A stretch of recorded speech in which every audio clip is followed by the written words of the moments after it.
بسم اللہ الرحمن الرحیم۔ شیخ سعدی کہتے ہیں آپ صلی اللہ علیہ وسلم پر درود بھیجنا اللہ سبحانہ وتعالیٰ اور اس کے فرشتوں کی اقتدا ہے، اور جو حقوق ہم پہ عائد ہوتے ہیں اس کا بدلہ دینا بھی مقصود ہے۔ آپ کی محبت اور آپ کی تکریم کی علامت ہے، جو آپ سے جتنی محبت کرے گا اتنا ہی درود بھیجے گا۔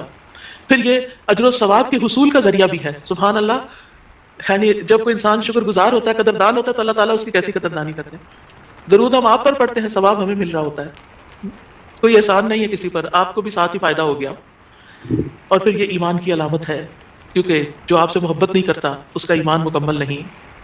اور پھر آپ کی توقیر جس کا حکم اللہ تعالیٰ نے دیا اس کی علامت بھی ہے، لِتُؤْمِنُوا بِاللَّهِ وَرَسُولِهِ وَتُعَزِّرُوهُ وَتُوَقِّرُوهُ وَتُسَبِّحُوهُ بُكْرَةً وَأَصِيلًا، تاکہ تم اللہ اور اس کے رسول پر ایمان لاؤ اور اس کی مدد کرو اور اس کی تعظیم کرو اور دن کے شروع اور آخر میں تسبیح کرو۔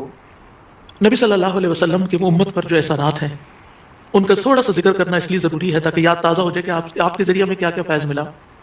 سب سے بڑی بات یہ کہ وہ ہمارے بارے میں بڑے رحیم و شفیق تھے۔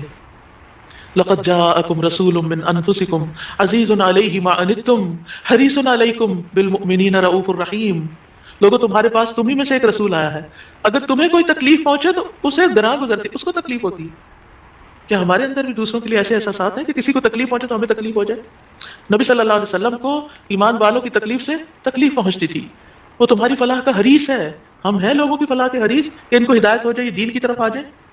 مومنوں پر نہایت مہربان اور رحم کرنے والا ہے۔ یہ ہیں ہمارے رسول جن کی گواہی اللہ تعالیٰ نے دی کہ ان کے اندر کے جذبات لوگوں کے لیے کیا ہیں اور ان کا مشن کیا، اور وہ چاہتے کیا ہیں آپ کے لیے، اور وہ کتنے شفیق اور مہربان ہیں۔ یعنی ایک دائی کی بنیادی صفت ہونی چاہیے کہ وہ دوسروں سے محبت کرنے والا ہو، دوسروں کی خیر کرنے والا ہو۔ ہم بعض اوقات دین کا کام کرتے ہوئے اتنے پروفیشنل ہو جاتے ہیں کہ ہماری ٹون بھی بڑی اسپارٹ ہو جاتی ہے اور ہمارا انداز بھی بڑا تحکمانہ ہو جاتا ہے۔ ہم سمجھتے ہیں کہ ہم صحیح معنی میں خدمت کر رہے ہیں، نہیں، کہیں ایسا نہ ہو کہ اس کی وجہ سے لوگ دین سے ہی دور ہو جائیں۔ نبی صلی اللہ علیہ وسلم کا یہ طریقہ نہیں تھا۔ اللہ کی قسم، ہم جتنے سنت کے زیادہ قریب ہوں گے اتنے ہی زیادہ ہم دین کو فائدہ پہنچانے والے ہوں گے، اور جتنے سنتوں سے دور ہو جائیں گے اور آپ کے طریقے سے دور ہو جائیں گے، آپ سے بھی اتنے ہی دور ہو جائیں گے اور دین کو بھی اتنا ہی نقصان پھر دیں گے۔ نبی صلی اللہ علیہ وسلم مومنوں پر ان کی جانوں سے بھی زیادہ قریب ہیں۔ النبی اولی بالمؤمنین من انفسہم وازواجہ امہاتہم، یہ نبی مومنوں پر ان کی جانوں سے زیادہ حق رکھنے والا ہے اور اس کی بیویاں ان کی مائیں ہیں۔ نبی صلی اللہ علیہ وسلم نے فرمایا، دنیا میں کوئی مومن ایسا نہیں جس سے میرا دنیا اور آخرت میں سب سے زیادہ قریب کا رشتہ نہ ہو۔ اگر چاہتے ہو تو یہ آیت پڑھ لو۔ یعنی صرف اس دور کے لوگوں کے لیے نہیں تھے آپ قریب، بلکہ ہمارے لیے بھی ہیں۔ فرمایا یہ آیت پڑھ لو، النبی اولی بالمؤمنین من انفسہم، نبی مومنوں پر ان کی جانوں سے بھی زیادہ قریب ہیں، لہٰذا جو کوئی مومن مر جائے اور مال چھوڑ جائے تو وہ اس کے خاندان کو ملے گا، اس کے وہ وارث ہوں گے، اور جو قرض یا عیال چھوڑ جائے وہ میرے پاس آئے، میں اس کا بندوبست کروں گا۔ آج کوئی حکمران، کوئی لیڈر ایسا ہے جو یہ کہے کہ تمہارا کوئی فوت ہو جائے، جو وہ چھوڑے وہ سب تمہارا، لیکن اگر کوئی تمہاری ضرورت ہے تو میرے پاس آ جاؤ؟ ایسی خیرخواہی محمد صلی اللہ علیہ وسلم کے اندر تھی اپنے ساتھیوں کے لیے۔ آپ امت کے لیے روتے تھے۔ نبی صلی اللہ علیہ وسلم نے ابراہیم علیہ السلام کے بارے میں یہ آیت پڑھی، رب انہن اضللن کثیرا من الناس فمن تبعنی فانہ منی، کہ اے میرے رب، ان بتوں نے بہت سے لوگوں کو گمراہ کر دیا ہے، تو جو میری پیروی کرے وہ مجھ سے ہوگا۔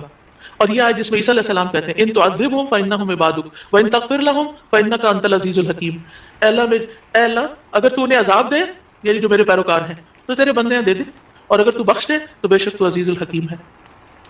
نبی صلی اللہ علیہ وسلم نے کیا فرمایا؟ ابراہیم علیہ السلام نے کہا بس وہ میرے ہیں جو میری پیروی کریں۔ عیسیٰ علیہ السلام نے کہا تیرے بندے ہیں، تو چاہے تو سزا دے دے۔ نبی صلی اللہ علیہ وسلم کو دیکھیے، پھر آپ نے یہ دو آیتیں پڑھ کے اپنے ہاتھ اٹھائے اور فرمایا اے اللہ میری امت، میری امت، امتی امتی، اور آپ رونے لگ گئے۔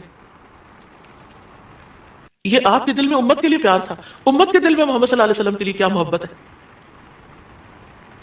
تو اللہ عز و جل نے فرمایا اے جبریل جاؤ محمد کے پاس، حالانکہ تیرا رب خوب جانتا ہے، اور ان سے پوچھو کہ کیوں رو رہے ہیں۔ جبریل علیہ السلام آپ کی خدمت میں آئے اور آپ سے رونے کی وجہ پوچھی، تو رسول اللہ صلی اللہ علیہ وسلم نے انہیں بتا دیا کہ میں اپنی امت کے لیے رو رہا ہوں، حالانکہ اللہ سب سے زیادہ جاننے والا ہے۔ تو اللہ تعالیٰ نے فرمایا اے جبریل محمد کی طرف جاؤ اور ان سے کہہ دو کہ ہم آپ کو آپ کی امت کے بارے میں ضرور راضی کر دیں گے اور ہم آپ کو غمگین نہیں کریں گے۔ اتنے حریص تھے وہ ہماری نجات کے اور ہماری فلاح کے، تو کیا وہ والدین سے بھی زیادہ پھر مہربان نہیں ہم پر؟